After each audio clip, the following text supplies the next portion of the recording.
Bismillahirrahmanirrahim. Assalamualaikum warahmatullahi wabarakatuh. نويت التعلم والتعليم والإفادة والاستفادة والتذكر والتذكير والنفع والانتفاع والحث على تمسك بكتاب الله وسنة رسول الله والدلالة على الهدى والدعاء على الخير.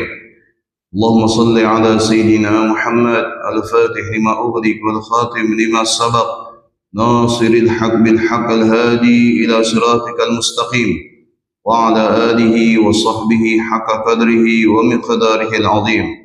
سبحانك لا علم لنا إلا ما علمتنا إنك أنت العليم الحكيم.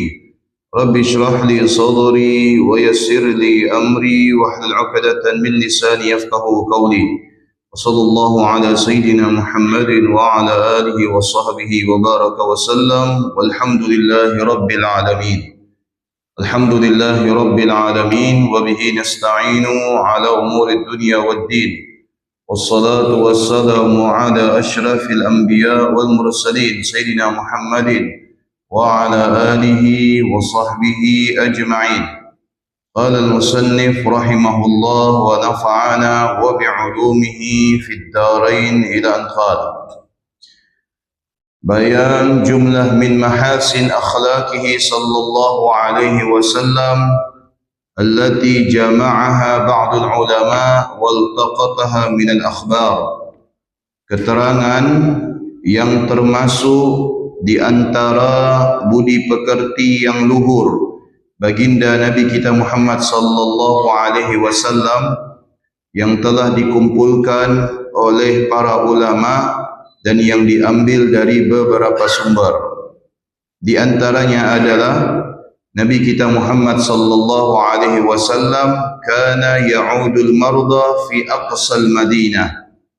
Nabi senantiasa mengunjungi siapapun yang sakit di antara mereka sekalipun berada di ujung kota. Dan sebagaimana yang kita ketahui bahwasanya setiap manusia itu pasti pernah mengalami yang namanya sakit. Dan sakit itu adalah sebagai pengingat dan tanda bahwasanya sekuat apapun manusia pasti ada titik kelemahan. Dan sakit itu adalah merupakan bagian daripada fitrah manusia. Ya, tidak ada manusia itu tidak memiliki yang namanya penyakit, atau tidak ada manusia itu tidak pernah yang mengalami namanya sakit. Semua manusia pernah mengalami sakit, baik itu dari kalangan Nabi atau bukan dari kalangan Nabi, baik dari kalangan orang yang beriman atau bahkan orang yang tidak beriman, kecuali makhluk Allah yang namanya malaikat. Ya, malaikat itu tidak pernah sakit karena terbuat daripada cahaya, dan makhluk Allah yang namanya jin karena terbuat daripada api. Ya, manusia ya sakit siapapun. Ya, bahkan Nabi kita Muhammad sallallahu alaihi wasallam pernah mengalami sakit. Siti Hawa sebagai istri daripada seorang nabi juga pernah mengalami sakit. Ya, dan sakit itu adalah merupakan ujian dari Allah Subhanahu wa taala. Agar apa? Agar manusia senantiasa tidak over di dalam bersikap. Diberikan oleh Allah yang namanya sakit supaya tidak sombong, supaya tidak ujub, ya, supaya tidak merasa bahwasanya dia itu adalah sempurna, supaya merasakan bahwasanya dia memiliki kelemahan. Karena pada dasarnya manusia itu diciptakan oleh Allah dalam keadaan lemah. Khuliqal insanu dha'ifa. Ya, itu di antaranya. Nabi SAW memberikan contoh kepada kita bahwasanya mengunjungi orang sakit itu hukumnya sunnah muakkadah. Ya, sunnah yang dikuatkan atau yang dianjurkan. Ya, mengunjungi orang sakit. Tapi kalau yang sakit itu adalah orang tua, maka hukumnya wajib. Ya, kalau orang tua berlaku lain. Orang tua hukumnya wajib karena bentuk bakti kita kepada orang tua. Dan mengunjungi orang sakit adalah merupakan hak seorang muslim atas muslim lainnya. Sebagaimana sabda Nabi sallallahu alaihi wasallam, haqqul muslim 'alal muslim sittun. Hak seorang muslim atas muslim lainnya itu ada 6. Idza laqitahu fasallim alaihi. Kalau bertemu maka ucapkan salam. Wa idza da'aka fa'ajibhu. Apabila dipanggil maka memenuhi. Wa idza stansahaka fansah lahu. Apabila meminta nasihat maka berikan nasihat. Wa idza 'atasa fahamidallah wa syamata. Apabila bersin maka ucapkan alhamdulillah. Wa idza marida fa'ada. Maka apabila sakit wa idza mata fa'atba'ah. Apabila meninggal wafat maka ditakziah. Ya. Itu hak seorang muslim atas muslim lainnya. Maka mengunjungi orang sakit adalah satu di antara 6 hak yang harus kita penuhi. Dan diriwayatkan oleh Imam Ahmad tentang keutamaan menjenguk orang yang sakit. Nabi sallallahu alaihi wasallam juga bersabda. Apa kata Nabi sallallahu alaihi wasallam yang diriwayatkan oleh Imam Abu Musa Al-Asy'ari? Kata beliau, at'imul ja'i wa'udul marid. Ya. Berikan makan kepada orang yang sedang dalam keadaan lapar dan jenguklah orang yang sedang sakit. Nah, kita yang menjenguk orang sakit ya mendapatkan pahala yang luar biasa di sisi Allah Subhanahu wa taala. Bahwasanya ya seseorang yang datang menjenguk saudaranya yang sedang sakit apabila di pagi hari, maka Allah akan mengirimkan malaikat sebanyak 70.000 malaikat untuk beristighfar kepadanya. Beristighfar kepada yang siapa? Kepada yang sakit apa kepada yang jenguk? Kepada yang jenguk. Ya. Kalau dia datang pagi, maka malaikat itu beristighfar sampai di waktu malam.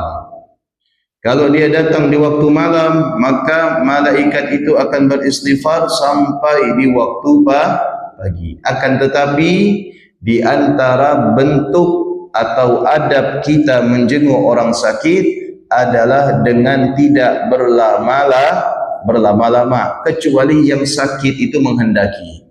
Ya. Tidak dianjurkan berlama-lama, kecuali yang sakit itu meminta. Jangan karena dalil malaikat mendoakan lalu lama-lama. Ya, sebentar saja kita lama-lama lah, makin lama akan makin banyak malaikat doakan. Nah, yang sakit tidak tahan, perlu istirahat barangkali. Atau barangkali yang sakit ini ya mau melakukan sesuatu yang tidak bisa dilihat oleh orang lain. Maka kita yang menjenguk orang sakit harus faham. Dan tidak masalah menjenguk wanita atau laki-laki yang sakit ya, yang tidak ada hubungan mahramiyah dengan kita, alias ajnabiyah. Saya menjenguk tetangga saya perempuan sakit padahal tidak ada hubungan mahram. Boleh selama saya bisa menjaga beberapa ketentuan. Di antaranya perempuan itu harus ditemani mahram. Yang kedua, perempuan itu harus dalam keadaan menutup aurat. Yang ketiga, aman daripada fitnah. Boleh. Ya, bahkan menjenguk orang musyrik yang sakit juga boleh. Ya. Menjenguk orang sakit ya dan dia dalam keadaan musyrik juga boleh. Alias orang yang bukan muslim boleh dijenguk kalau dia sakit.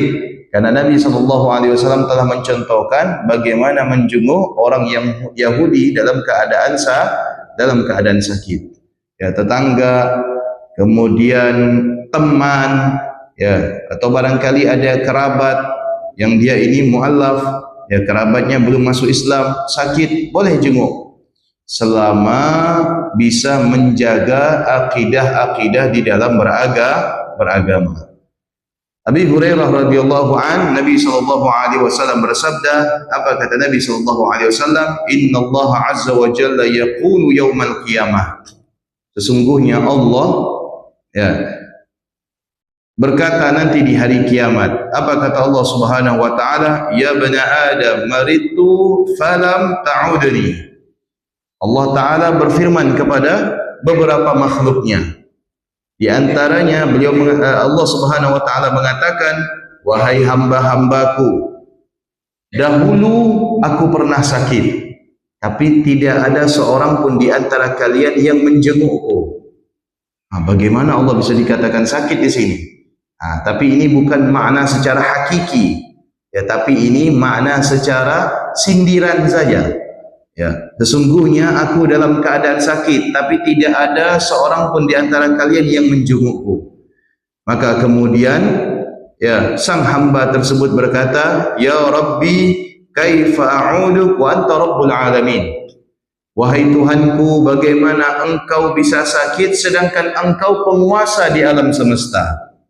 Maka kemudian Allah katakan, amma alimta anna abdi fulanan maridah falam ta'udhu, amma alimta annaka law attahu lawajadtani indahu. Rawahu Muslim.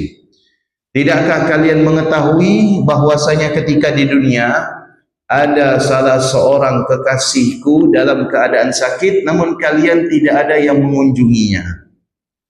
Ya, jadi salah seorang hamba Allah yang soleh, baik dia itu dari kalangan ulama atau dari kalangan para wali Allah Subhanahu wa taala, yang dalam keadaan sakit namun tidak kita jenguk, ya, maka kata Allah Subhanahu wa taala sama dengan, ya, ketika seseorang tersebut tidak mau menjenguk Allah Subhanahu wa taala. Maka apa kata Allah Subhanahu wa taala? Amma 'allimta annaka law 'attahu lawajadtani 'indahu.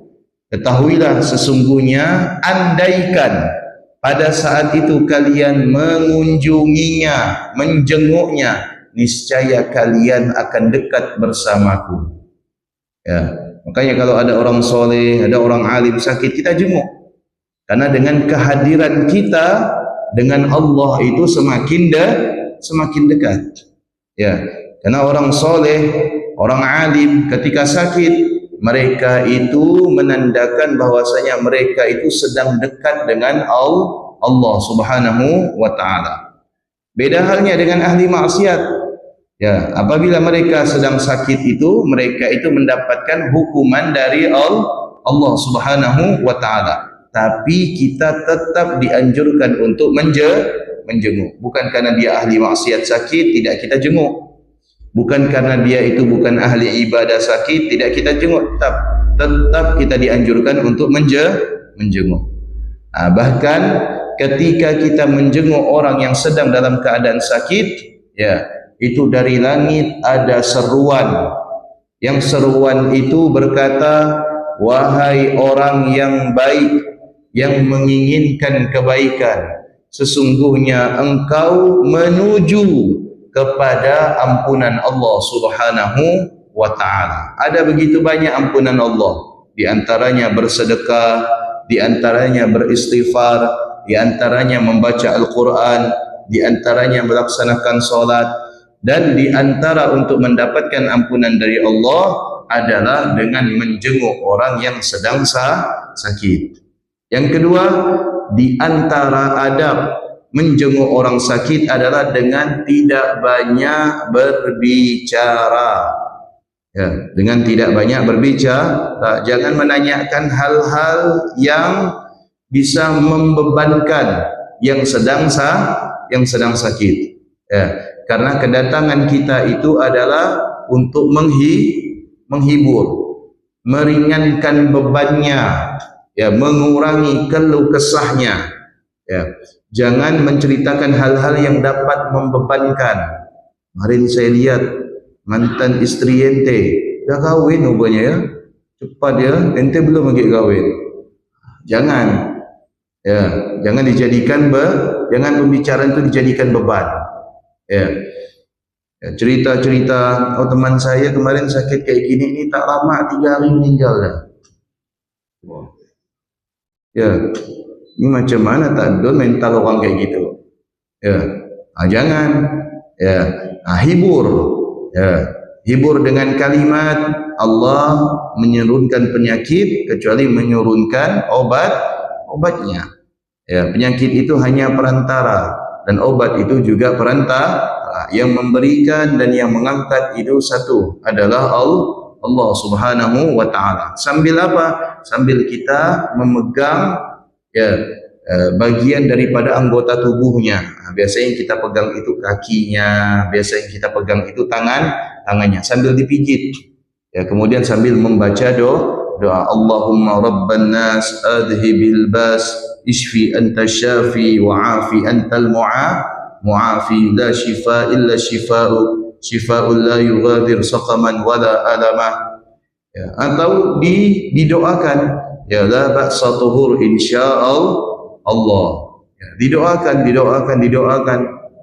ya.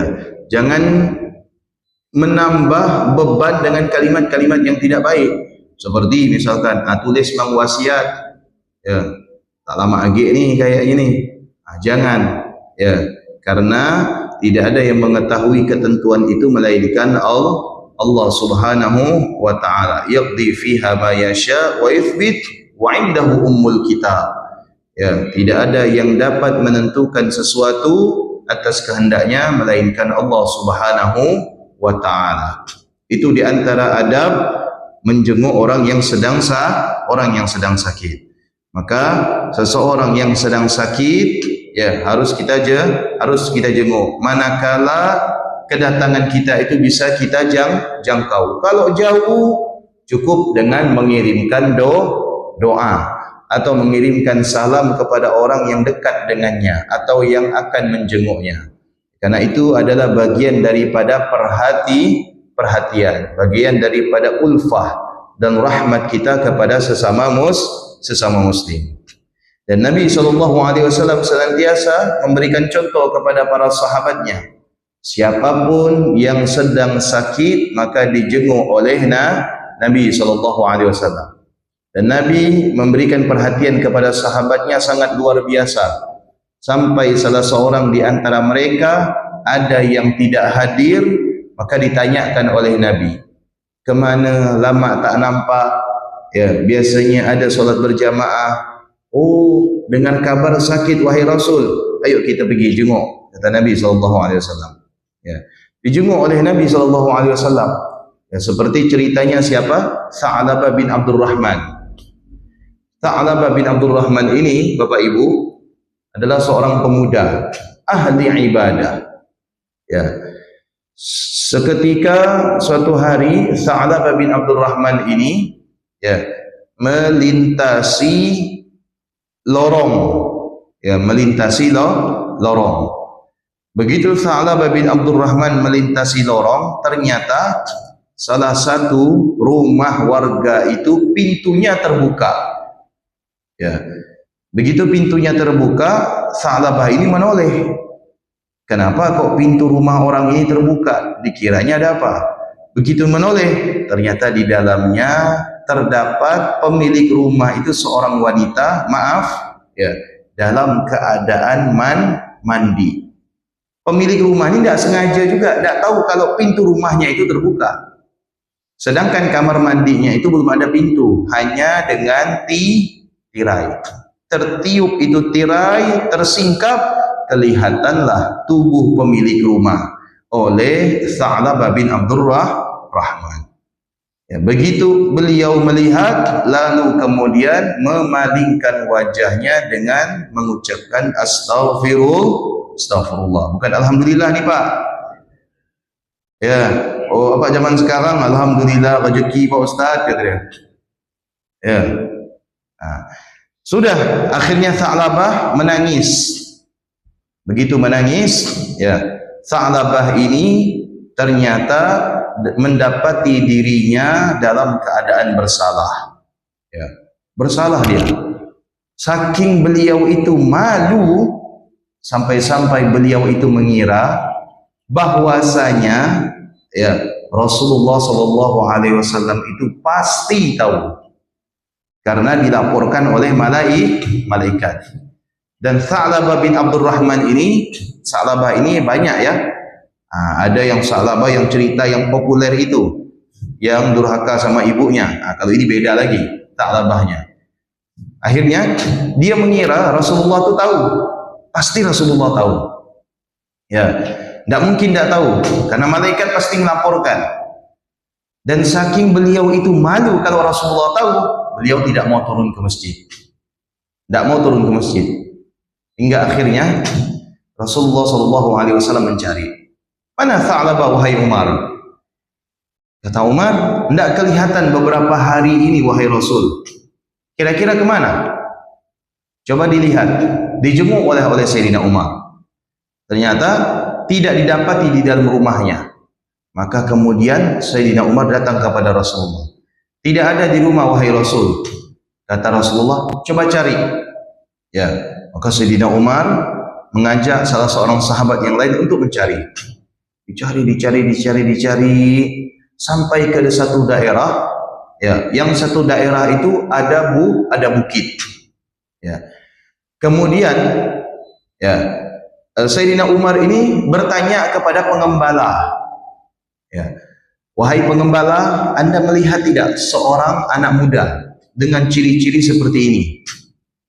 Kata pengembala ini, saya tidak tahu kalau yang Anda maksud itu barangkali orang yang saya lihat. Hanya saja setiap mendekati waktu maghrib, ada seorang pemuda memanjat bukit ini, kemudian saya dengar suaranya itu menangis. Ya, nangisnya itu semakin kuat. Ya, akhirnya baiklah, jangan-jangan ini Tha'labah. Ya, kata Sayyidina Umar kepada sahabat yang satu lagi, kita tunggu kemungkinan Tha'labah. Ditunggu oleh Sayyidina Umar. Ditunggu, ya. Kata pengembala, biasanya kalau dia haus dia turun minta susu sama saya. Ya, habis minum dia naik lagi, nangis lagi. Ya, ya sudah, ditunggu sama Sayyidina Umar. Begitu ditunggu, ya, ternyata terdengar ada seseorang yang sedang naik ke atas bukit. Ya, didengarnya suara tangisan. Tapi belum bisa memastikan Tha'labah kecuali melihat langsung wujudnya. Ditunggu oleh Sayyidina Umar. Setelah suara tangisan itu hilang, karena haus barangkali, ya orang nangis itu lama kelamaan haus. Maka turunlah sosok Tha'labah ini dari tempat yang tinggi, turun ke bawah, meminta susu. Begitu diberikan segala susu, diminum. Bismillah. Selesai. Begitu dia mengembalikan susu tersebut, maka Sayyidina Umar dari belakang mengatakan, Tha'labah. Terkejut Tha'labah. Hah? Kata Tha'labah. Begitu dia mau lari, ditangkap sama Sayyidina Umar. Inti dicari sama Nabi. Apa jawab Tha'labah? Tidak, jangan bawa saya kepada Nabi, saya malu. Saya mau bertanya, apakah turun ayat Allah Subhanahu wa taala yang menegur saya? Ya, karena takut Tha'labah. Seketika itu turun, ya, apa namanya, peringatan dari Allah Subhanahu wa taala. Di dalam Al-Qur'an itu dikatakan bahwasanya ya ayyuhalladzina amanu la tadkhulu buyutan ghaira buyutikum illa tasta'nisu wa tusallimu ala ahliha. Wahai orang-orang yang beriman, jangan kalian memasuki rumah seseorang kecuali kalian itu mengucapkan salam terlebih dahulu. Ya. Kemudian ada juga ayat lain yang menyatakan laisal bir, ya, bukanlah termasuk daripada kebaikan bi antatu buyutakum min waraiha, sehingga kalian mendatangi rumah mereka dari arah belakang. Ya, agama melarang kita mendatangi rumah orang itu dari arah belakang, karena khawatir pemilik rumah ini melakukan hal-hal yang tidak ingin dilihat oleh orang lain. Ini kadang kita ada tetangga atau muncul ya dari belakang, betul tak? Ya, terkejut kita tengah jemur baju, ya kan? Tengah keluar dari kamar mandi, maaf ya, lewat belakang, udah masuk baru minta maaf. Ya, nah itu dilarang. Ya, larangannya itu jelas di dalam Al-Quran.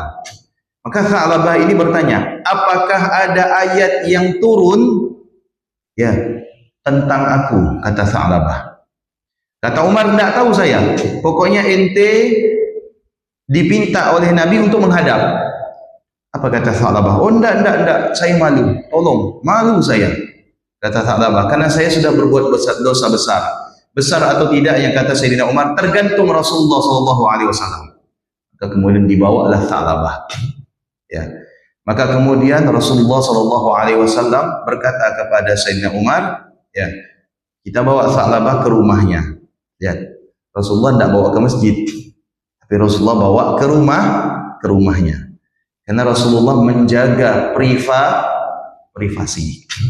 Ya, bukan dihukum di masjid, bukan di sidang istilah kita, tapi dibawa ke rumahnya Tha'labah. Bawa ke rumahnya Tha'labah. Bawa. Begitu dibawa, maka Tha'labah kemudian menundukkan kepalanya di hadapan Nabi. Saking malunya Tha'labah meletakkan kepalanya di lantai kayak orang sujud. Ya, malu. Kata Rasulullah, wahai Tha'labah, ya, angkat wajahmu. Kata Tha'labah, tidak wahai Rasul. Angkat kepalamu. Tidak wahai Rasul. Angkat kepalamu. Sampai 3 kali. Baru Tha'labah mengangkat kepalanya. Kata Rasulullah, ada apa? Kata Tha'labah, sesungguhnya saya telah berbuat dosa besar wahai Rasul. Ya. Dosa apa yang kau lakukan? Membunuh? Bukan. Berzina? Bukan. Mengambil hak orang lain? Bukan. Bersumpah palsu? Bukan. Menyakiti? Bukan. Dosa apa yang kau lakukan? Kata Rasul. Ceritanya, sesungguhnya saya ini wahai Rasul, ya, telah tidak sengaja terlihat aurat seorang wanita oleh kedua mata saya. Ceritanya tidak sengaja, bukan sengaja. Ya, ceritanya tidak sengaja. Bukan alasan pakai rezeki, ya kan? Tapi tidak sengaja. Saya tidak sengaja wahai Rasul melihat tubuh seorang wanita dalam keadaan tidak berpakaian, dan pada saat itu saya menyesal yang luar biasa. Kata Rasulullah SAW lantas, ya, wahai Rasul, tolong pada saat ini mintakan kepada Allah agar Allah mengampuni saya. Ya Allah Pak, padahal menyesal saja itu sudah diberikan oleh Allah ampunan. Syarat taubat itu menyesal. Syarat taubat itu bukan menangis. Syarat taubat itu menyesal. Adanya penyesalan di dalam diri itu syarat di antara syarat taubat. Kemudian diikuti dengan apa? Dengan berjanji untuk tidak mengulangi kedua kali. Ya, itu di antara syarat taubat. Bukan syarat taubat itu nangis. Ya. Bukan syarat taubat itu teriak. Tapi syarat taubat itu adalah menyesal. Dan menyesal itu adalah perasaan.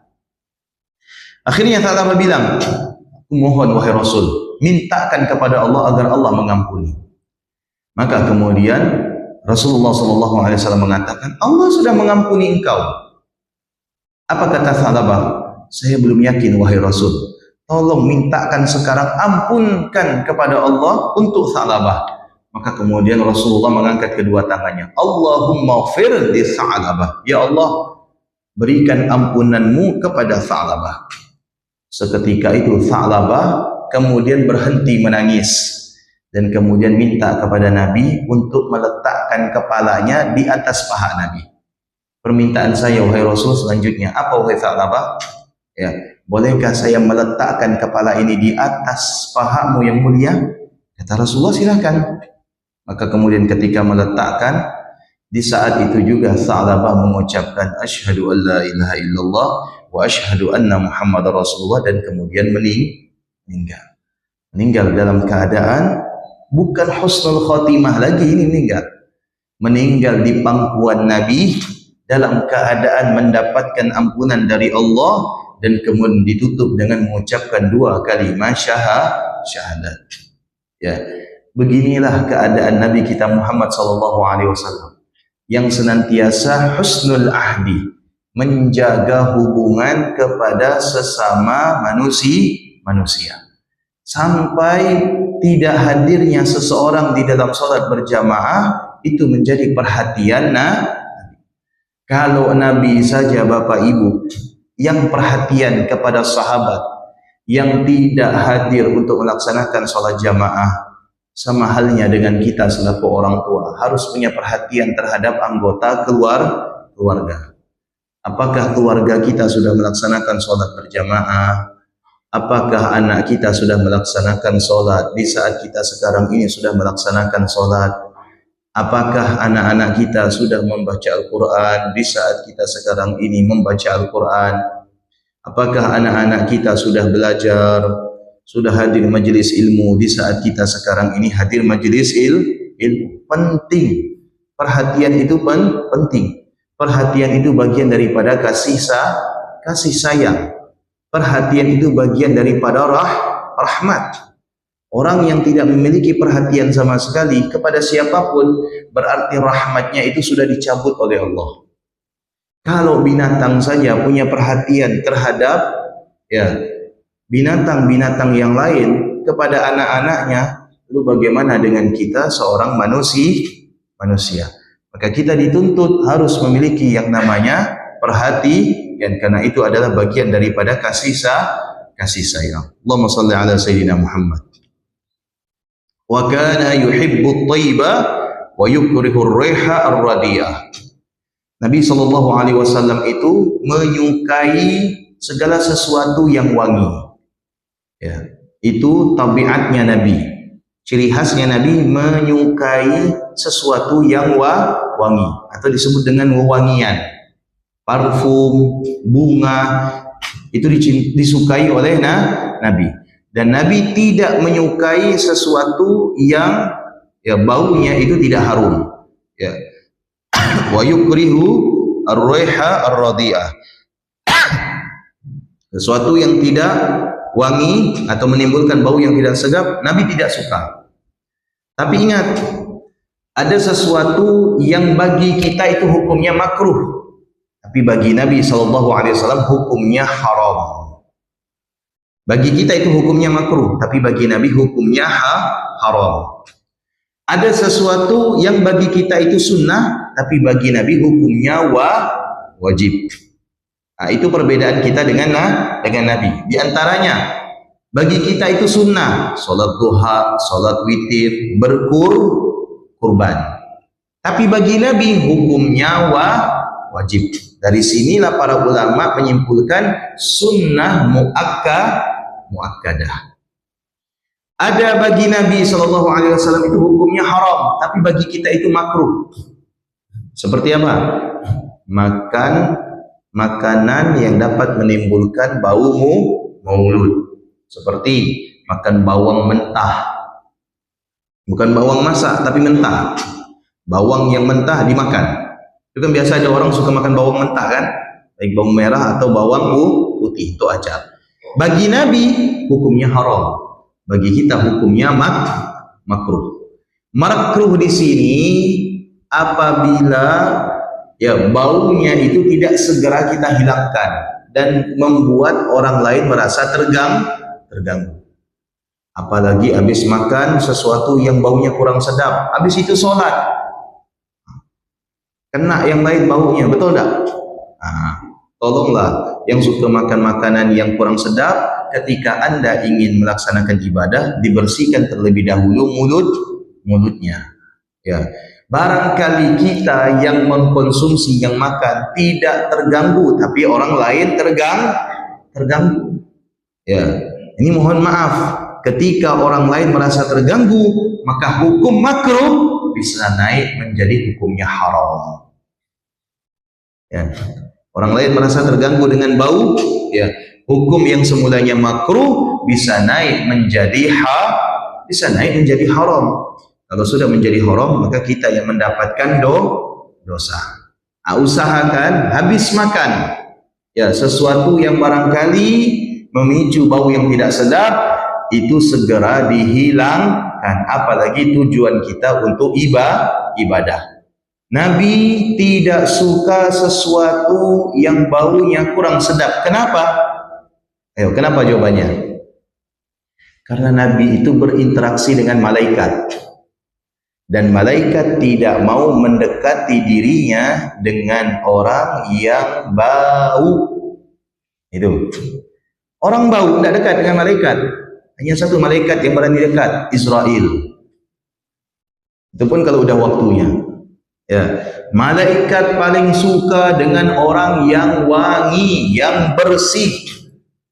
Ya, itu disengani oleh malaikat. Tapi kalau orang tidak mau gosok gigi, jarang mandi, pakaian kotor pun masih tetap dipakai, ya, malaikat berharap malaikat mana yang mau mendekati. Ya, jangan-jangan Israel pun mendekati kalau sudah datang waktunya. Kalau tidak waktunya tidak mau mendekati. Nah, jelas ya, Rasulullah berinteraksi langsung dengan malaikat, maka menjaga penampilan dalam keadaan wangi, dan Rasulullah suka wangi ya, dan kita sebagai umatnya tidak boleh anti dengan wangian.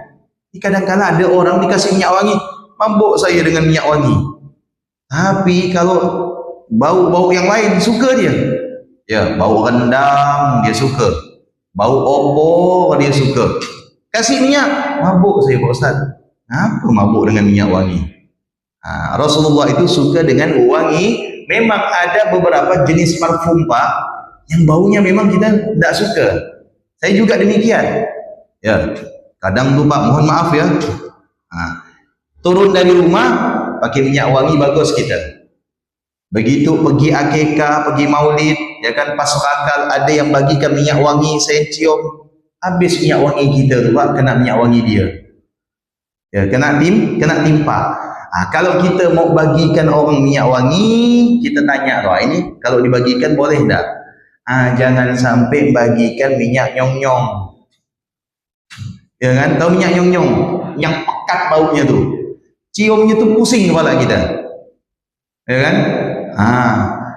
Saya pernah imam tarawih, habis buka kan, begitu maju imam ada jamaah ngasih minyak Pak Ustaz, gosoknya ke tangan, sekali cium, Allahu Akbar, ya, langsung pusing kepala. Ada kan minyak seperti itu kan? Tolong yang kayak gitu Pak, jangan dibagikan lah.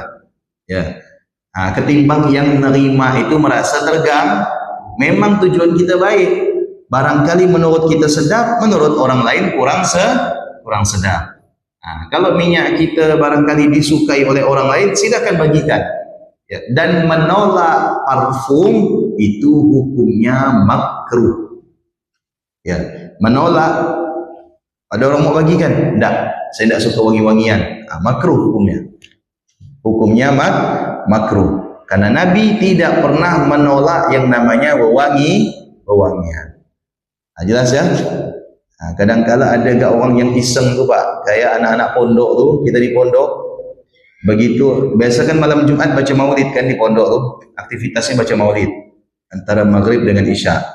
Ya, kalau hari-hari lain tu taklim antara maghrib dengan isya. Kalau di pondok kita tu baca maulid. Ya, atau begitu pas serakal, berdirilah santri beberapa orang tu bagikan minyak. Ada yang iseng Pak, bayangkan botol minyak wangi itu dimasukkan belacan.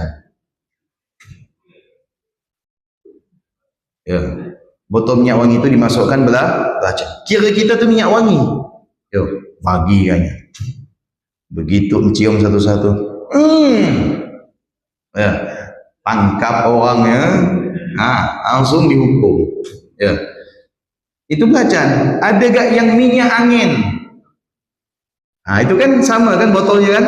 Cuma capnya dilepas sama dia. Minyak angin. Degil-degil budak pondok tu. Ya, kita maklum nih, semua anak-anak orang tu kan kumpul jadi satu. Yang degil, yang tak degil, yang Masya Allah, ya tak? Lengkap semua di situ. Minyak angin dibagikannya. Ya. Ada yang kepanasan tangan orang tu dibuatnya.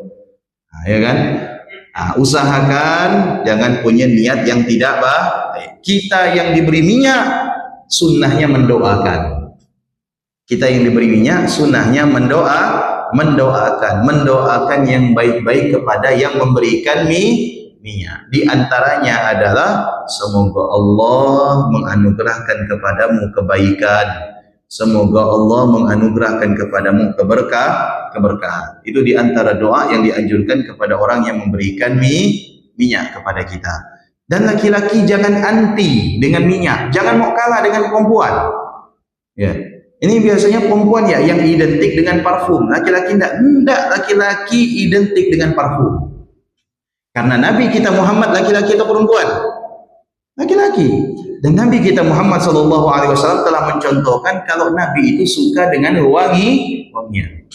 Ya, taruh parfum di lemari kita. Ada berapa? Ada 5, tidak masalah. Dan ingat, tidak ada israf, tidak ada pemborosan dalam hal-hal yang sunnah. Yang sifatnya sunnah itu tidak ada pemborosan. Ya, misalkan Bapak tiap bulan beli jubah, tidak masalah kalau itu dipakai untuk ibadah. Tiap bulan beli kopiah, tiap bulan beli tasbih, tiap bulan beli kitab, ya, tiap bulan beli minyak wangi, walaupun jarang dipakai, tidak apa-apa. Itu bukan termasuk pemborosan. Karena untuk ibadah kebaikan itu tidak ada yang namanya pemborosan. Minyak wangi ada berapa? Ada 5 jenis, tidak apa-apa. Ya, dipakai bergantian. Solat subuh pakai yang A, solat zuhur pakai yang B, solat asar pakai yang C. Tidak apa-apa. Jangan hanya satu minyak. Oh, minyaknya cuma satu. Itu pun dipakai hari Jumat. Makanya awet sampai setahun. Ya, datang ke toko minyak kayak tahun kemarin lah terakhir beli minyak. Iya, Mak. Karena pakai minyaknya seminggu sekali. Itu pun pas hari Jumat. Jangan gitu. Kita itu menghidupkan sunnah untuk menjaga penampilan. Wa yujalisul fuqara wa yu'akilul masakin. Wa yukrimu ahlal fadli fi akhlaqihim wa yata'allaf ahlal syarfi bil birri ilaihim. Nabi sekalipun seorang nabi tidak sungkan untuk duduk bersama orang-orang fakir. Ya, nabi itu tidak malu, tidak sungkan duduk dengan orang-orang fakir. Wa yu'akilul masakin, dan senantiasa memberi makan kepada orang-orang miskin. Nabi duduk dengan orang fakir. Kadang-kala memberi makan kepada orang-orang miskin, mendandakan Nabi kita Muhammad SAW adalah Nabi yang diterima oleh semua kalangan. Makanya kita bersyukur ketika Nabi kita ditawarkan apa oleh Allah Subhanahu Wa Taala. Ditawarkan apa ya oleh Nabi kita? Nabi kita itu pernah ditawarkan Nabi sekaligus hamba atau Nabi sekaligus raja. Ya, karena tidak semua nabi itu sekaligus hamba, kecuali beberapa orang. Dan ada sebagian nabi itu sekaligus raja, seperti Nabi Allah Yusuf, seperti Nabi Allah Sulaim, seperti Nabi Allah Daud. Itu nabi sekaligus andaikan Pak Nabi kita Muhammad memilih nabi sekaligus raja, maka kita tidak akan temukan di dalam biografinya Nabi duduk dengan orang fakir, Nabi duduk dengan orang miskin, Nabi memenuhi undangan orang-orang fakir, Nabi memenuhi undangan orang-orang miskin. Tidak akan kita temukan di dalam biografi Nabi kita Muhammad hal seperti itu. Karena seorang Nabi sekaligus raja adalah orang-orang yang istimewa. Sebagaimana Nabi Allah Daud ketika datang malaikat menjelma menjadi manusia yang ingin mengadu tentang sebuah masalah, ya, maka datang ini malaikat berwujud manusia untuk menemui Nabi Allah Daud. Ya, apa kata penjaganya? Nabi Daud tidak bisa ditemui, lagi istirahat. Ya, maka kemudian 2 malaikat itu terbang langsung masuk ke dalam kamarnya Nabi Allah Daud. Kita bisa melihat ya bagaimana akses ya untuk menuju atau menyampaikan hajatnya kepada seorang raja itu bukan hal yang mudah. Tapi Nabi kita Muhammad SAW 24 jam digedor, didatangi oleh siapapun dari kalangan sahabat. Ya, yang datang mengadu kepada Nabi, Nabi senantiasa mengatakan kepada mereka, ahlan wa sahlan wa marhaban. Selamat datang. Ya, silahkan duduk Nabi SAW bersama mereka, menandakan bagaimana kualitas ya Nabi kita Muhammad SAW di sisi Allah Subhanahu wa taala sangat luar biasa. Semoga kita bisa meneladani, semoga kita bisa mencontoh, semoga kita bisa meniru akhlak Nabi kita Muhammad sallallahu alaihi wasallam. Karena sebagai umat, setiap nabi adalah melestarikan, meniru dan mempelajari serta mempraktekkan apa yang dibawa oleh nabi-nabi mereka. Terlebih kita adalah sebagai umat yang paling istimewa, yang mendapat utusan daripada nabi yang paling istimewa. Mudah-mudahan kita mendapatkan keistimewaan dari Allah berkat kedudukan nabi yang paling istimewa di dunia dan di akhirat. Amin ya rabbal alamin. Bismillahirrahmanirrahim. Subhanakallahumma wa bihamdika asyhadu an la ilaha illa anta astaghfiruka wa atubu ilaik. Assalamualaikum warahmatullahi wabarakatuh.